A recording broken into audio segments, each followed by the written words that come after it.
હાલો દોસ્તો, good morning, જય શ્રી કૃષ્ણ. ફરી વખત તમારી સાથે નવા દિવસની નવી શરૂઆત સાથે આવી ગયો છે ને આજે આપણે જઈ રહ્યા છીએ હોસ્પિટલે, કેમ કે થોડુંક કામ હતું એટલે હોસ્પિટલે જવું પડે એમ હતું. તો તારાને હોસ્પિટલે દેખાડવા જવાનું હતું, આજની તારીખ હતી અને અમે અને તારા જઈએ છીએ હોસ્પિટલે દેખાડવા માટે. શું કહેશો? ગુડ મોર્નિંગ, જય શ્રી કૃષ્ણ. કેમ છો બધા?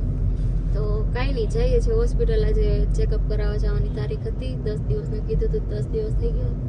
તો ચેકઅપ કરાવવા માટે જઈએ છીએ. એમ તો કાંઈ વાંધો તો નથી, પણ તોય ટાઈમે ચેકઅપ કરાવવા જરૂરી છે, તો જઈએ છીએ હોસ્પિટલે. વાહ, સાચી વાત છે. તો બધી વસ્તુ જરૂરી હોતી હોય છે જીવનમાં, ઘર પરિવાર, કામ, સેવા, રૂપિયા, બધું જરૂરી છે જીવનમાં, એટલે બધી દોડાદોડી કરવી પડે. તો બ્લોગની શરૂઆત કરી દીધી છે સવારમાં, અને સવારમાં પહેલાં મેં કીધું દવાખાનાનું ઘરનું કામ પતાવી દીધી, પછી ઘરેથી ફોનનો નકરા બધા વારે ફોન કર્યા કરે, હાલોની જવું છે. એટલે એ કામ પતાવી અને પછી બપોર પછી ઘરની જવાબદારી જરૂરી છે ને. નહીં, સાચી વાત છે. તો ઘર પરિવારની જવાબદારી જરૂરી છે, કામની જવાબદારી જરૂરી છે. હા, એ વાત બરાબર છે. તો પછી હા, એ વાત તમારી બરાબર છે. તો કામની સાથે સાથે જવાબદારીમાં પણ રહેવું પડે, એટલે જઈએ તો જઈએ, અને પાછું કાંઈ નક્કી ન કે અધવશ્યલી પણ પાછા આવી જઈએ. તો અત્યારમાં જઈએ છીએ અમે હોસ્પિટલે જઈ ચેકઅપ કરાવી અને ત્યાર પછી પાછા મળીએ. આપણે કન્ટિન્યુ બ્લોગ જોવો ને તમારા દરેક ગ્રુપમાં શેર કરો. તો દોસ્તો, ફાઇનલી દવાખાનાનું જે કામ હતું, દવાખાને જે બતાવવાનું હતું, તારાને એ બતાવી દીધું છે. અને ઘરે પણ મૂકી આવ્યો છું. ઘરે જમી કાઢવી અને 11 વાગી જાય છે, બપોરના 3:30.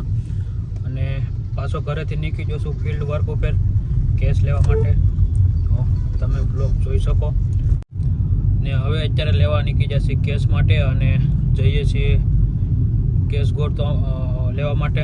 તો એક દાદા આ રોડ ઉપર આંટો મારે એવી વાત સાંભળવામાં આવી છે, જે ખૂબ જ ખરાબ હાલતમાં છે. પણ આપણે ગોતીએ, કેમ કે હવે લોકોને એવું કેવું છે કે આ રોડ ઉપર એ આંટો મારતા હોય છે બપોર પછી.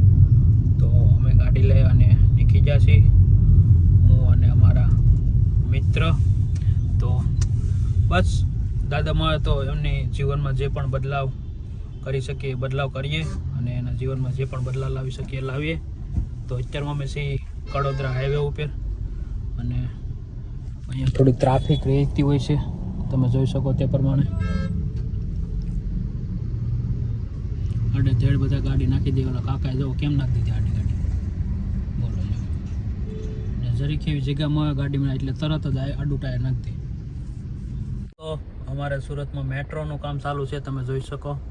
અત્યારમાં રોડ બંધ કરી અને આવડા લોકો ક્રેનથી કંઈક પાટિયા ફિટ કરે છે, કંઈક કાઢે છે, કંઈક નાખે છે, એવું છે બધું. અને આ અમારે ટ્રાફિકમાં સુરતમાં દિવસ વયો જાય. અને કેસ લેવા માટે નીકળે છે. 1 કલાકથી અમે કેસ ગોતીએ છીએ, લગભગ 1 કલાકની પણ 1.5 કલાક થઈ જાય. તેમાં 5:30 જેવું થવા આવ્યું છે, અને હજી કેસ નથી. મેં ખૂબ જ ઓલું લાગે, પણ કાંઈ વાંધો નહીં, મળી જશે દાદા. તો જઈએ હવે એક જગ્યાએ બીજી જગ્યાએથી લોકેશન આવ્યું છે, ત્યાં જઈએ, જોઈએ. ઘણી બધી મહેનત પડે, ખબર છે તમને આમાં. ને તમે એક નાના એવા વિડીયોને શેર ન કરી શકો, એટલું ન કરી શકો, કાંઈ વાંધો નહીં. કાંઈ નહીં દોસ્તો, વિડીયોને શેર કરો અને લાઈક કરો. ના બધીમાં અમદાવાદ કેવું બહાર કાઢ્યું. હવે હેઠે આવ્યું હોય તો ધીમે આવે જાઓ. દોસ્તો, બપોર દિવસના અમે કેસ ગોતતા હતા, અને તમે જુઓ તે પ્રમાણે એક ભાઈનો કેસ મેળવ્યો છે. ખૂબ જ કપરી હાલત છે. તો ભાઈનો આખો કેસ લેવાનો છે આજે. અને આજે જે વિડીયો છે એ આપણી ઓફિશિયલ ચેનલ નરેશભાઈ ફાઉન્ડેશન છે એમાં આવવાનું છે.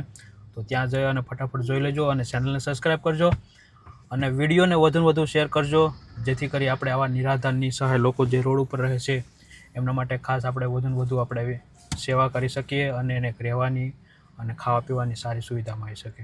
કાંઈ નહીં, તો કેસ લઈ લે તમે ફટાફટ જઈ અને નરેશભાઈ ફાઉન્ડેશનમાં જઈ અને સબસ્ક્રાઈબ કરી લો.